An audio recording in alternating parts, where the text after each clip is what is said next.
Se nós não fizermos uma revisão de como caminha a história, nós não vamos entender o século XXI. Para entender o século XXI, nós vamos ser obrigados a fazer a exumação teórica de um cidadão chamado Thomas Malthus, que escreveu um livrinho que se chama Ensaio sobre o Princípio da População, publicado em 1800. Malthus foi o primeiro pensador, pelo menos reconhecido e lembrado, que começou a tentar entender o papel da demografia na história humana. Malthus tem 3 pedaços da teoria dele, 3 pedaços. E sobre esses 3 pedaços eu vou falar no próximo bloco. Número 1. Fazemos sexo, crescemos demograficamente. Percebe o papel da demografia para a geração e aumento de complexidade. O crescimento da população é geométrico e da capacidade de produção aritmético. Então vai haver uma defasagem entre a capacidade de produzir e o aumento populacional gerando crises. E o terceiro foi uma metodologia. Ele falou, bom, já que a situação é essa, deixemos os pobres à mercê da sua própria sorte. E por causa dessa terceira metodologia, ele foi trucidado, e qualquer pessoa que hoje fale de Malthus vai ser chamado de malthusiano. Já que você está falando de Malthus, você quer deixar os pobres morrerem. Mas a gente tem que ser inteligente o suficiente para separar o joio do trigo.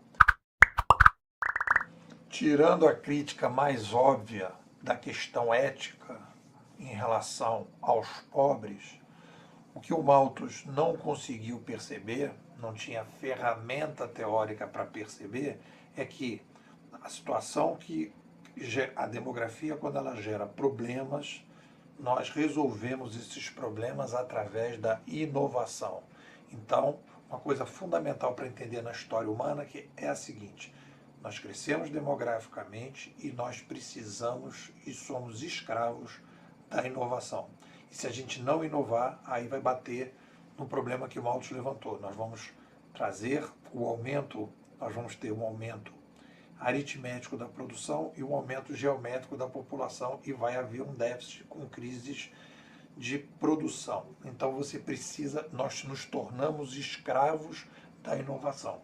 Então aí você vai ter toda uma visão de que a inovação tecnológica, a inovação cultural permite que a gente possa sustentar esse aumento demográfico. Tanto que o que é mais interessante nesse processo é que Malthus escreveu o livro dele em 1800, e foi justamente em 1800, quando nós fechamos o ciclo das revoluções liberais pela ordem, a Revolução Inglesa, a Revolução Americana e a Revolução Francesa, que acabaram com a monarquia e instalaram a república e o atual modelo econômico, nós conseguimos então entrar num processo que saltamos de 1 para 7 bilhões de pessoas exatamente a partir de 1800. Então, todas as teorias de Malthus sobre esse aspecto foram por água abaixo. O que a gente pode resgatar de Malthus é a pressão que a demografia exerce sobre a sociedade. Então, se a gente saiu de 1 para 7 bilhões de pessoas, o que ele está dizendo é, nós temos então, a partir daí, uma pressão social por inovação. E em determinados momentos, principalmente quando a gente dá esse salto de 1 para 7, e é um salto global, porque a gente começa a ficar cada vez mais conectado, cada vez mais interdependente, nós começamos a ter uma pressão por uma radical inovação. Quando tem essa pressão pela inovação, uma nova linguagem. Então a gente pode analisar a história no passado e dizer que essas crises civilizacionais, essa pressão demográfica nos obrigou a criar os gestos, a oralidade, a escrita e agora a quarta linguagem, que são os ícones e os cliques. Por que a gente faz isso? Porque essa quarta linguagem, vindo dentro de um aparato tecnológico, informacional, comunicacional, nos permite começar a superar determinadas crises culturais que nós não conseguimos superar com a cultura que nós tínhamos no passado. Nós não conseguimos superar com as linguagens que nós tínhamos no passado.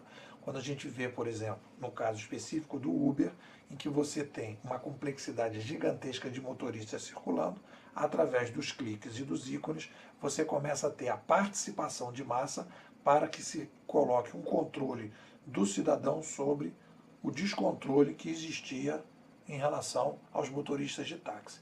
Pode parecer um caso isolado, mas não é isolado. É um primeiro passo que a gente está dando. E já existem várias organizações parecidas com o Uber que estão mostrando para a gente que o grande salto de qualidade que nós vamos ter no século XXI é a expansão dessa quarta linguagem, usando essa quarta linguagem para refazer o processo cultural, permitindo uma forte descentralização de poder e aumentando o poder da sociedade sobre as organizações, inovando a cultura através de uma nova linguagem.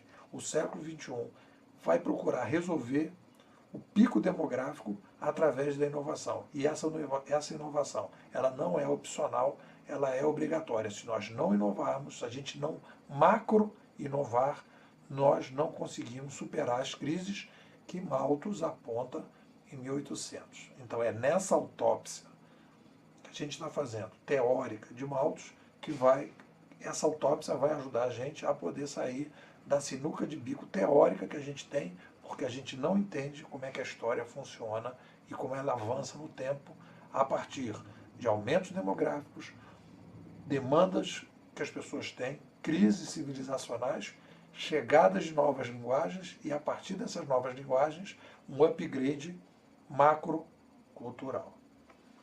Fica ligado aí.